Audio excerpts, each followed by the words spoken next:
NBR বিলুপ্ত করে নতুন দুই বিভাগ, কর্মকর্তাদের উদ্বিগ্ন হওয়ার কিছু নেই জানালেন অর্থ উপদেষ্টা।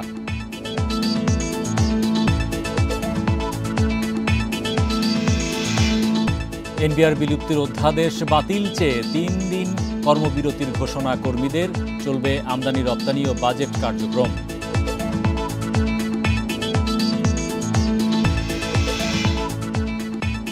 জুনেই পাওয়া যাবে আইএমএফের ঋণের চতুর্থ ও পঞ্চম কিস্তির অর্থ, জানালেন কেন্দ্রীয় ব্যাংক মুখপাত্র।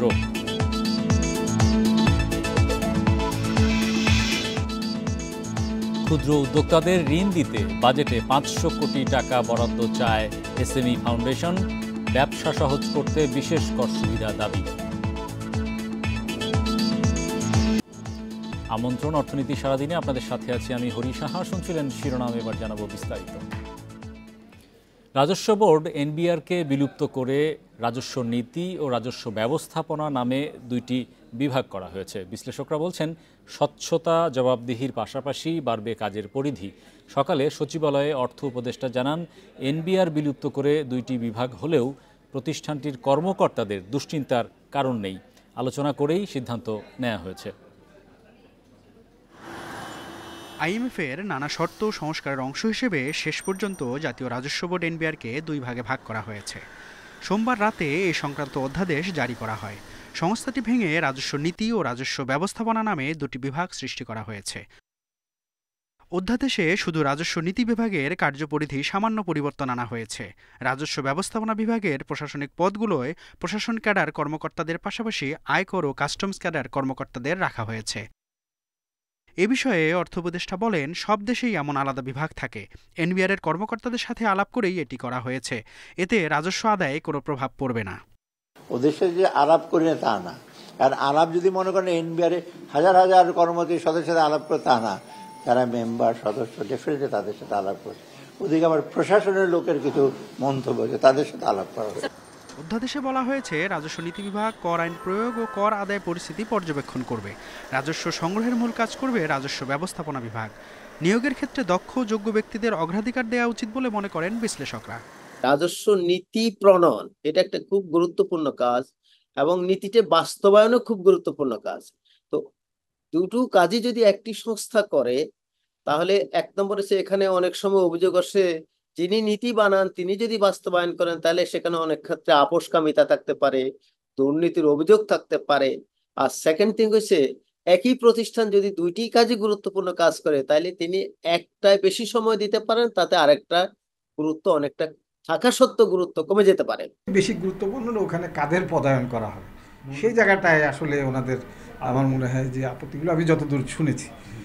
তো সেই ক্ষেত্রে যদি একটু রেশনাল ভিউ নেওয়া যায়, এটা খুব জটিল সমস্যার সমাধান করা সম্ভব। দেশের সামগ্রিক কর ব্যবস্থার সার্বিক সংস্কারের পাশাপাশি করের আওতা বাড়ানোর উপর জোর দিচ্ছেন বিশ্লেষকরা। মেহেদী হাসান, ইন্ডিপেন্ডেন্ট নিউজ, ঢাকা। এদিকে এনবিআর বিলুপ্তির অধ্যাদেশ বাতিল চেয়ে আগামী 3 দিন সকাল 10টা থেকে দুপুর 1টা পর্যন্ত কর্মবিরতির ঘোষণা দিয়েছে এনবিআর কর্মীরা। তবে আমদানি রপ্তানি ও বাজেট কার্যক্রম চলবে। মঙ্গলবার জাতীয় রাজস্ব ভবনের সামনে অবস্থান কর্মসূচি থেকে এমন ঘোষণা দেন তারা। এ সময় এনবিআর কর্মীরা বলেন, রাজস্ব বোর্ডের সংস্কারের সাথে সবার সমর্থন ছিল, কিন্তু কারো মতামতের গুরুত্ব দেওয়া হয়নি। অধ্যাদেশে কাস্টমস কর্মকর্তাদের ইচ্ছার প্রতিফলন হয়নি বলেও অভিযোগ করেন তারা।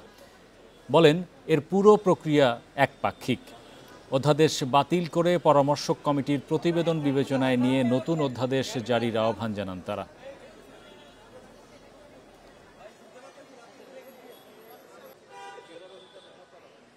সমস্ত জায়গা থেকে আমাদের সকল অফিসাররা এটার সাথে সংহতি জানিয়ে তাদের সকলের সার্ভিসের সকলের প্রতিনিধিত্ব করে আমরা আসলে এখানে জমায়েত হয়ে আপনাদের সামনে কথা বলছি। আমাদের মতামতকে উপেক্ষা করে গতকালকে রাত্রে অনেকটা গোপনীয়ভাবেই এই অধ্যাদেশ জারি করা হয়েছে, অন্য 5টি অধ্যাদেশের মতো করে নয়।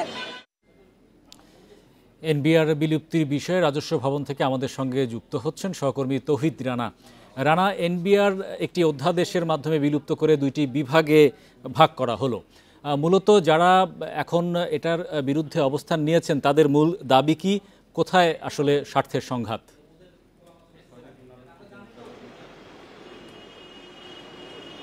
রানা। হ্যাঁ, আপনি জানেন যে গতকাল রাতেই অধ্যাদেশটি জারি করা হয়েছে এবং সেই অধ্যাদেশ জারির গুঞ্জনে কিন্তু গতকাল দুপুর থেকেই এনবিআর এর কর্মকর্তা কর্মচারীদের মধ্যে একটি ক্ষোভ কিন্তু আমরা দেখেছি। সেটি রাতে যখন পাশ হয় আজকে সকাল থেকে সেই একই প্রতিফলন কিন্তু আমরা কর্মকর্তা কর্মচারীদের মধ্যে আমরা দেখতে পেয়েছি এবং শেষ বিকেলে এসে তারা কিন্তু অফিস শেষের ঠিক আগ মুহূর্তে এসে তারা একটি কর্মসূচি দিয়েছে এবং এনবিআর এর সামনে তারা অবস্থান নিয়েছে। তারা যেমনটা বলছেন এনবিআর এর নীতি এবং প্রশাসন যদি আলাদা হয় সেখানে তাদের এই সংস্কারের যে কর্মসূচি সেই সংস্কার কর্মসূচিতে তাদের কোনো আপত্তি নেই। তারা যেই ব্যাপারটি বলছেন যে প্রশাসন ক্যাডার থেকে যখন এখানে নিয়োগ দেওয়া হবে সেইখানে তাদের আপত্তির জায়গাটি আছে। তারা বলছেন যে এনবিআরকে আরও গতিশীল করতে এনবিআর এর যে কর্মকর্তা কর্মচারীদের দীর্ঘদিনের যে একটা অভিজ্ঞতা সেই অভিজ্ঞতাকে তারা কাজে লাগিয়ে তারা যে এনবিআর এর যে সর্বোচ্চ যে পদবিগুলি আছে সেইখানে সরকার যে প্রশাসনের কাছ থেকে যে পদায়ন করবেন যাদেরকে সেই জায়গাতে আসলে তাদের আপত্তি। অর্থাৎ এখানে এনবিআর থেকে যদি সর্বোচ্চ পদগুলিতে যদি পদায়ন করা হয় সেক্ষেত্রে এনবিআর এ তাদের যে অভিজ্ঞতা কর আহরণে এবং নীতি নির্ধারণে সেই অভিজ্ঞতাকে কাজে লাগিয়ে আসলে সরকারের রাজস্বের যে প্রবৃদ্ধি সেই প্রবৃদ্ধিকে তারা আরও এগিয়ে নিতে পারবেন। অর্থাৎ এই জায়গাটিতে মূলত তাদের সমস্যা। সেক্ষেত্রে তারা বলছেন যে তারা যেই পরামর্শক কমিটি যে সুপারিশ করেছে সেই পরামর্শক কমিটির সুপারিশ আমলে নেওয়া হয়নি এমনটা তাদের একটি অভিযোগ এবং তারা তাদের যে দীর্ঘদিনের যে দাবি ছিল এটি এবং তারাও যেই পরামর্শ দিয়েছে সরকার সেটি গ্রহণ করেনি এমনটি অভিযোগ। সুতরাং তাদের পরামর্শ নিয়ে এবং আলাপ আলোচনার ভিত্তিতে এটি অধ্যাদেশটি আসলে বাতিলের সুযোগ রয়েছে বলে এখানকার এনবিআর এর কর্মকর্তা কর্মচারীরা তারা জানিয়েছেন। ফলে তাদের সাথে আলাপ আলোচনা করে এটি বাতিল করে তাদের যে ইচ্ছার যে প্রতিফলন এবং সরকারের রাজস্ব আহরণের যে গতি সেই জায়গা থেকে তারা বলছেন তাদের এই দাবিগুলো মেনে নেওয়া হলে রাজস্ব বিভাগে যে প্রশাসন এবং নীতি বিভাগ যে আলাদা করা হয়েছে এই দুটি বিভাগে কিন্তু একটি গতি ফিরে আসবে। অর্থাৎ তারা বলছেন যে এনবিআর এর প্রশাসন বিভাগে যদি যারা অন্তত পক্ষে 20 বছরের কাজ করেছে সেই সব দক্ষ এবং অভিজ্ঞ লোকদেরকে প্রশাসনে পদায়নের কথা বলছেন। সেক্ষেত্রে অন্যান্য যে প্রশাসন ক্যাডারের লোকজন এসে এনবিআর এ যখন কাজ করতে আসবেন সেক্ষেত্রে তখন তাদের কাজের যে অভিজ্ঞতা সেই জায়গাটিতে এসে তাদের ঘাটতি থেকে যাবে বলে এমনটা আমাদেরকে জানিয়েছেন। ফলে তাদের আমাদের সাথে যুক্ত হওয়ার জন্য ব্যাংক থেকে বড় অঙ্কের ঋণ নিয়ে কিংবা টাকা ছাপিয়ে সরকার বাজেট দেবে না বলে জানিয়েছেন অর্থ উপদেষ্টা সালেউদ্দিন আহমেদ। মঙ্গলবার সরকারি ক্রয় সংক্রান্ত উপদেষ্টা পরিষদ কমিটির বৈঠক শেষে এসব কথা বলেন উপদেষ্টা জানান বাজেটকে মোটামুটিভাবে বাস্তবায়ন করা হবে, বড় কোনো ঘাটতি নিয়ে বাজেট করা হবে না। যতটুকু ঘাটতি থাকবে সেটা পূরণ করতে আন্তর্জাতিক মুদ্রা তহবিল ও বিশ্বব্যাংকের সঙ্গে আলোচনা চলছে। উপদেষ্টা আরও জানান ধার করে মেগা প্রকল্প করা হবে না। ক্রয় কমিটির বৈঠক নিয়ে অর্থ উপদেষ্টা বলেন প্রতি লিটার 161 টাকা দরে 1,10,00,000 লিটার পরিশোধিত রাইস ব্রান তেল কেনার সিদ্ধান্ত নেওয়া হয়েছে। স্থানীয় 4 প্রতিষ্ঠান থেকে এই তেল কিনতে ব্যয় হবে 177,10,00,000 টাকা। বড় বড় মেগা প্রজেক্টে ধার করে ডেফিসিট দিয়ে এগুলি করব না এবং ব্যাংক থেকে বড়োইং করে বিরাট তারপর টাকা ছাপিয়ে আমরা এগুলো বাজেটটা বাস্তবায়ন করে কিছুটা তো ডেফিসিট থাকবে সেটা পূরণ করবে। আমি তো নেগোসিয়েট করছি আমরা IMF এর সাথে ওয়ার্ল্ড ব্যাংকের সাথে প্রজেক্টের ব্যাপারে, সেটা মোটামুটি এখন সাকসেসফুল আমাদের। একাধিক বৈঠকের পর আন্তর্জাতিক মুদ্রা তহবিল IMF এর সঙ্গে সমঝোতা হয়েছে বলে জানিয়েছেন কেন্দ্রীয় ব্যাংকের এক জ্যেষ্ঠ কর্মকর্তা। ফলে জুন মাসে IMF এর ঋণের চতুর্থ ও পঞ্চম কিস্তির $1.3 বিলিয়ন পেতে যাচ্ছে বাংলাদেশ। এ বিষয়ে আনুষ্ঠানিক ঘোষণা আসতে পারে আগামীকাল। বুধবার বাংলাদেশ ব্যাংকের সংবাদ সম্মেলনে বিষয়টি জানানো হবে। কেন্দ্রীয় ব্যাংকের গভর্নর সংযুক্ত আরব আমিরাতের দুবাই থেকে ভার্চুয়ালি এতে যুক্ত হবেন। সংবাদ সম্মেলনে IMF এর সঙ্গে ঋণ ছাড় সংক্রান্ত চূড়ান্ত চুক্তির বিষয়টি জানানো হবে। ডলারের বিনিময় হার বাজার ভিত্তিক করার বিষয়ে মতবিরোধ থাকায় এতদিন ঋণের কিস্তি আটকে ছিল। অবশেষে দীর্ঘদিনের মতপার্থক্যের পর IMF বাংলাদেশকে ঋণ দিতে সম্মত হয়েছে। কয়েক দফা এখানে এসে বাংলাদেশ ব্যাংক, তারপর অর্থ মন্ত্রণালয়, এনবিআর সহ বিভিন্ন স্টেকের সাথে তারা কথা বলেছে এবং তাদের যে সকল শর্ত ছিল সেগুলো আবার তাদের কাছে খোলাসা করেছে। এই ব্যাপারে দীর্ঘ আলাপ আলোচনার পরে ধারণা করা হচ্ছে যে আইএমএফ ঋণ প্রদানের ক্ষেত্রে যে অচলায়তন ছিল এটার অবসান ঘটবে। চলতি মাসের প্রথম 11 দিনে দেশে রেমিটেন্স এসেছে 92 কোটি 20 লাখ ডলার, যা গত বছরের একই সময়ের তুলনায় 13.3% বেশি। বাংলাদেশ ব্যাংকের হালনাগাদ প্রতিবেদনে এসব তথ্য পাওয়া গেছে। প্রতিবেদন বলছে গত বছরের তুলনায় চলতি বছর একই সময়ে 10 কোটি ডলারের বেশি রেমিটেন্স এসেছে। গত বছরের মে মাসের প্রথম 11 দিনে দেশে রেমিটেন্স আসে 81 কোটি 80 লাখ ডলার। এর আগে চলতি মাসের প্রথম 7 দিনে দেশের ব্যাংকিং চ্যানেলে 73 কোটি 50 লাখ ডলার রেমিটেন্স আসে, যা গত বছরের একই সময়ের তুলনায় 22.3% বেশি ছিল। গত বছর মে মাসে প্রথম 7 দিনে দেশে রেমিটেন্স আসে 60 কোটি 10 লাখ ডলার। এবছর মার্চে 328 কোটি 99 লাখ 80 হাজার মার্কিন ডলার রেমিটেন্স এসেছিল, যা মাসিক হিসাবে এ যাবৎকালের সর্বোচ্চ। এপ্রিলে মোট 275 কোটি 19 লাখ ডলার রেমিটেন্স এসেছে, যা দ্বিতীয় সর্বোচ্চ।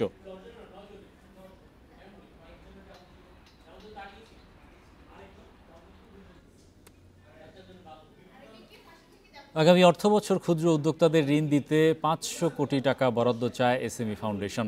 সেই সঙ্গে এ খাতের ব্যবসায়ীদের বিশেষ কর সুবিধা দিতে এনবিআরে 140টি প্রস্তাবনা দিয়েছে সংস্থাটি। মঙ্গলবার রাজধানীর পল্টনে ইআরএফ আয়োজিত সেমিনারে এলডিসি উত্তরণের চ্যালেঞ্জ মোকাবিলায় নীতি সহায়তা দাবি করেন খাত সংশ্লিষ্টরা। দেশে ক্ষুদ্র ও মাঝারি ব্যবসা প্রতিষ্ঠান আছে 1 কোটি 18 লাখ, যেখানে কাজ করছেন 3 কোটির বেশি মানুষ। জিডিপিতে অবদান রাখছে 25%। কিন্তু এ খাতের উদ্যোক্তারা ব্যাংক ঋণ, সরকারি সেবা সংস্থার নিবন্ধন পেতে পণ্য বাজারজাতে নানা বাধার মুখে পড়েন। ব্যাকওয়ার্ড লিঙ্কেজ ইন্ডাস্ট্রিতে 10 বছরের জন্য কর অবকাশের প্রস্তাবনা। সেমিনারে বলা হয়, এসএমই নীতিমালা 2019 বাস্তবায়নে 2181 কোটি টাকা চাওয়া হলেও গত 4 অর্থবছরে বাজেটে কোনো বরাদ্দই দেওয়া হয়নি। এসএমই খাতের 300 কোটি টাকার ঋণ তহবিলে আরও 500 কোটি বাজেটে বরাদ্দের দাবি এসএমই ফাউন্ডেশনের। 99% হলো আপনার এসএমই সেক্টরে। এত বড় একটি স্টেক হোল্ডারদের বিষয়টিকে যদি অনালোকিত থাকে এবং কর্তৃপক্ষের দৃষ্টি সীমার বাইরে থাকে, তাহলে তারা যাবে কোথায়? এসএমই সেক্টর ডকুমেন্টেশন করতে গেলে ব্যাংকে যা লাগে, আর একটা লার্জ এন্টারপ্রাইজ যদি ব্যাংকে যায়, ডকুমেন্টেশন প্রসেস অলমোস্ট সেম। তো এইগুলো আসলে আমাদের আর একটু সহনীয় হতে হবে। এসএমই ফাউন্ডেশনের 150 জনের জনবল কাঠামো থাকলেও শূন্য পদ 75টি। আলোচকরা সারা দেশের ক্ষুদ্র উদ্যোক্তাদের জন্য আরও কর্মসূচি নিতে ফাউন্ডেশনের সক্ষমতা বাড়ানোতে জোর দেন।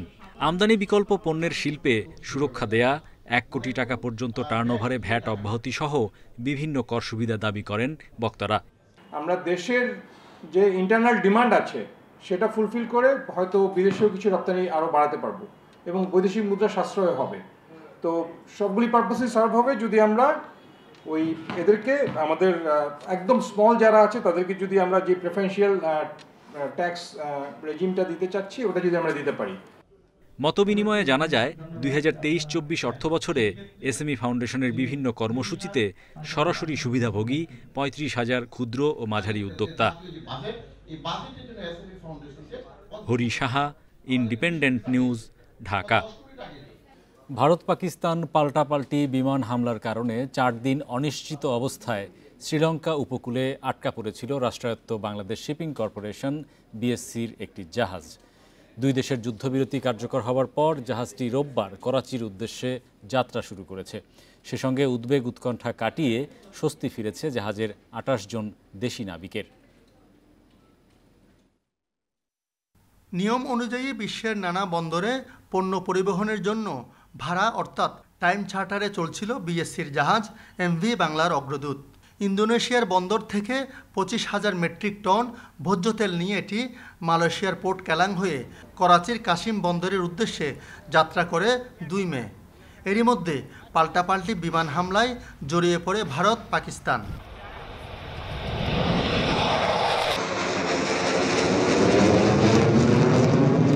উত্তেজনাকর এই পরিস্থিতিতে জাহাজটি শ্রীলঙ্কার উপকূল পার হচ্ছিল। হামলার ভয়াবহতা দেখে জাহাজের ক্যাপ্টেন 7 মে বাংলার অগ্রদূতকে নিয়ে যান শ্রীলঙ্কার বন্দরে। অনির্ধারিত এই যাত্রা বিরতিতে উদ্বেগ উৎকণ্ঠায় 28 বাংলাদেশি নাবিকের দিন কাটছিল। আবার লোকসানের আশঙ্কায় জাহাজ ভাড়াকারী প্রতিষ্ঠান যাত্রা শুরুর তাড়াও দিচ্ছিল বারবার।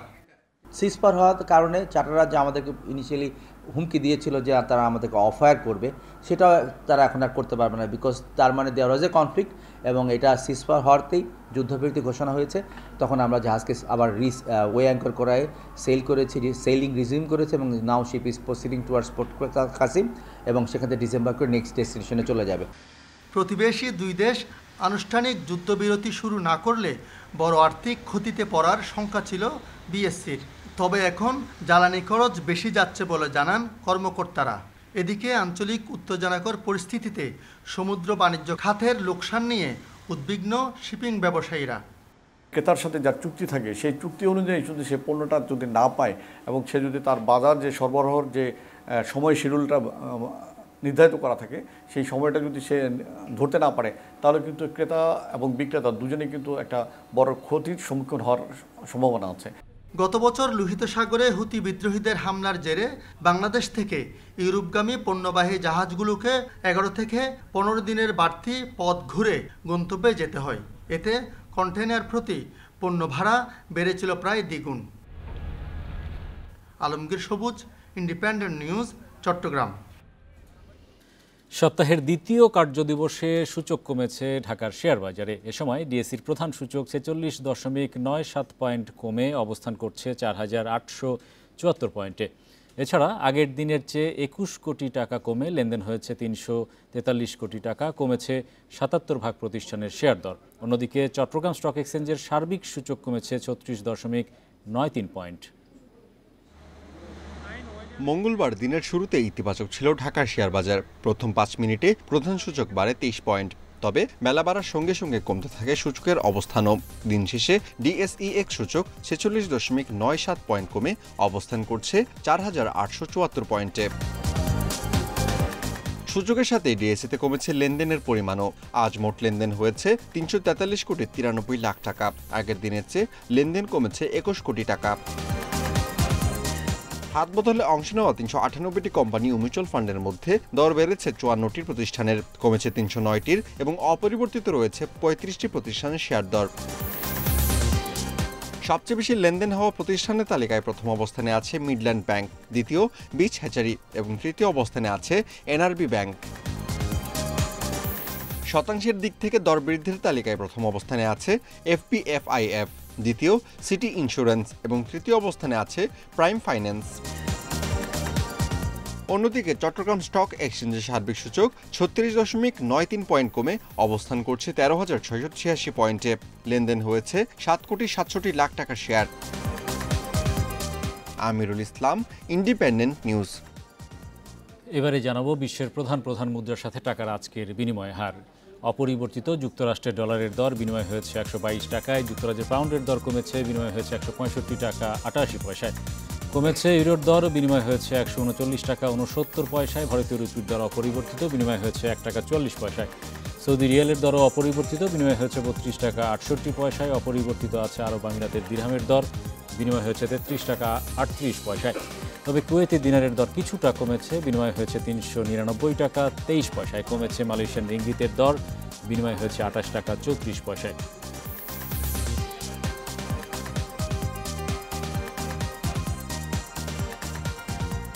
এই ছিল আজকের অর্থনীতি সারাদিনে। ইন্ডিপেন্ডেন্ট টেলিভিশনের সব খবর জানতে চোখ রাখুন ফেসবুক, ইউটিউব এবং এক্সে। আমন্ত্রণ আমাদের পরের আয়োজন।